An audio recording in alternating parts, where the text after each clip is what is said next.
नमस्कार, मी शिल्पा गुजर. अॅग्रोवन बातमीपत्रात तुम्हा सगळ्यांचं स्वागत. हिंगोली जिल्ह्यातील गलांडी इथल्या माणिकराव पाटील यांनी गेल्या 2 वर्षांपासून सेंद्रिय शेती सुरू केली आहे. त्यांनी यावर्षी 5 एकरातल्या मोसंबीच्या बागेत हळद, लसूण आणि भाजीपाल्याची पिकं घेतली. या मिश्र पीक पद्धतीतनं त्यांना 6 लाख रुपयांचा नफा मिळणार आहे. आज आपण माणिकराव पाटील यांच्या मिश्र शेतीची यशोगाथा जाणून घेण्यासाठी हिंगोली जिल्ह्यात जाऊयात. औंढा तालुक्यातील गलांडी इथल्या माणिकराव पाटील यांच्याकडे 13 एकर शेती आहे. 2004 साली त्यांनी 5 एकरात मोसंबीची लागवड केली होती.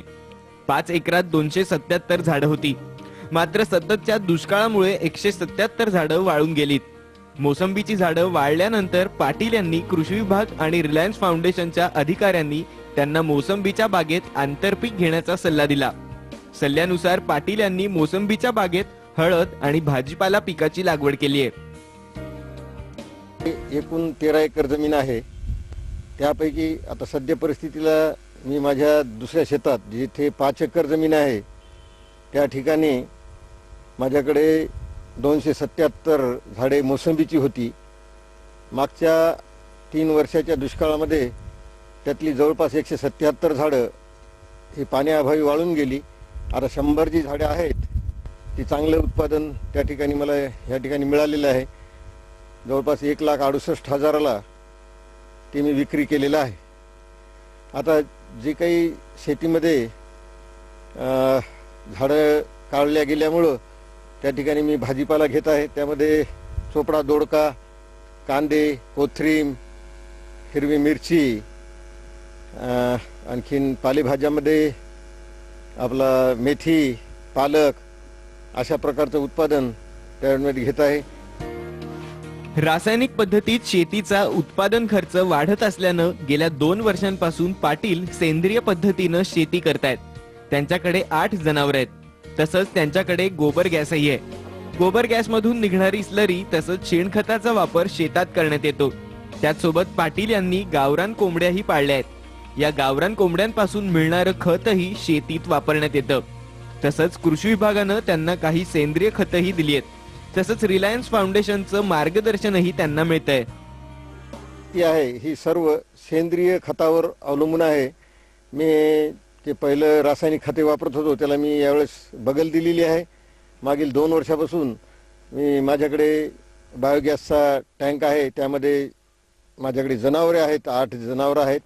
त्याचं शेणखत त्यामध्ये टाकून मी सेंद्रिय शेती करत आहे.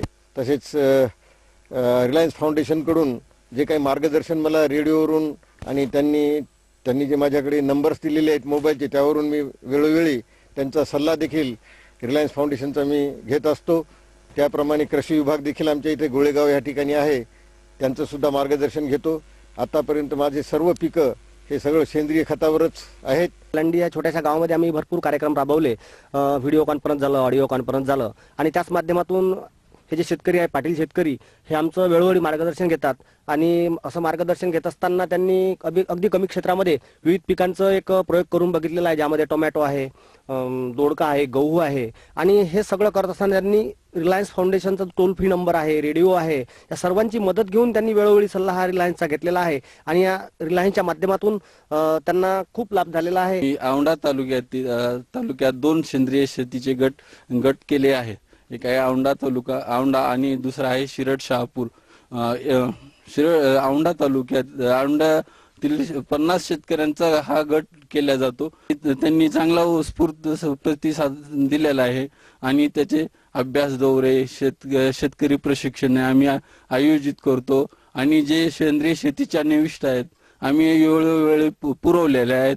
S9 कल्चर, BDN ऊर्जा, दिव्य शक्ती, ट्रायकोडर्मा अशा इतर आणि फॉस्फरस खत वगैरे पुरवलेले आहे.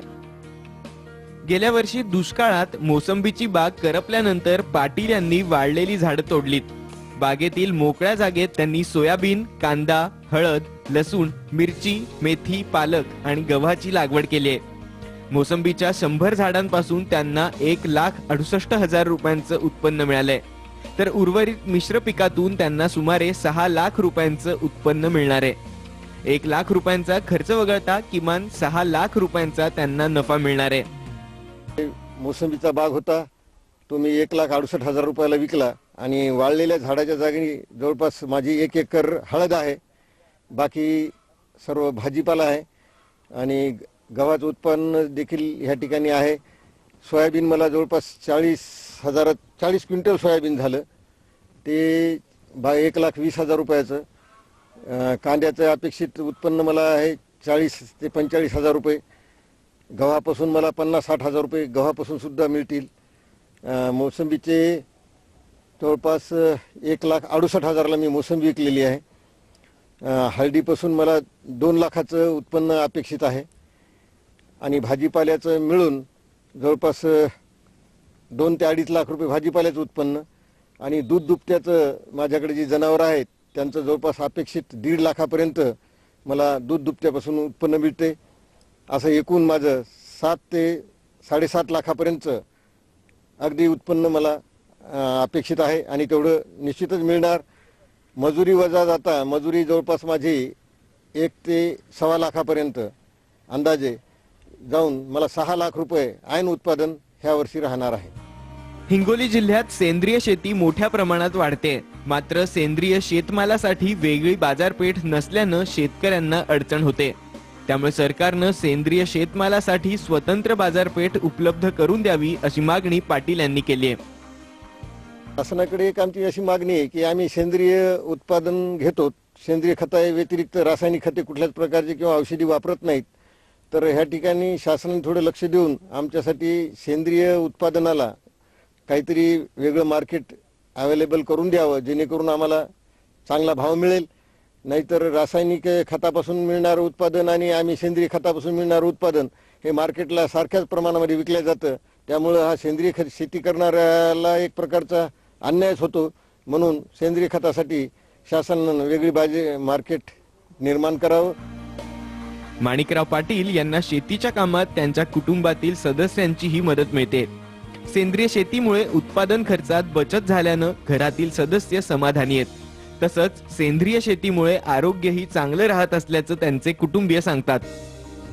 आपल्या कृषी विभागाने काही खते दिलेली आहेत, ते खतं मिळून आणि हे सेंद्रिय खतं मिळून आम्ही टोटल या माळव्याला गव्हाला कोणतं बी उत्पन्न असो त्याला वापरतो.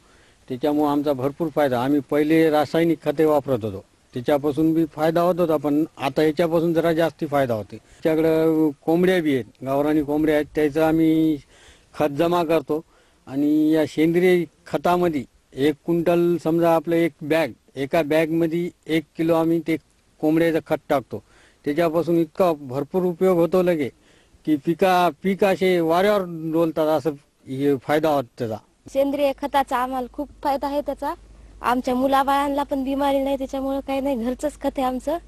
सेंद्रिय खत वापरतो, ते भाजीपाला खूप चांगला राहते, त्याने बिमारी उचमळत नाही. आम्ही घरी पण खातो आणि दुसऱ्याला पण विकतो. प्रत्येकाने असंच करावं, सेंद्रिय खत वापरावं, आपल्या शेतात गोबर गॅस बनवावं आणि त्याचं सेंद्रिय खत हे करून आपल्या भाजीपाल्याला वापरावं.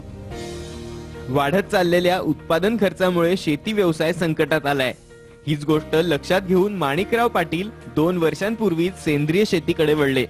त्यामुळे शेतीच्या उत्पादन खर्चात मोठी बचत होऊन शेती फायदेशीर होते.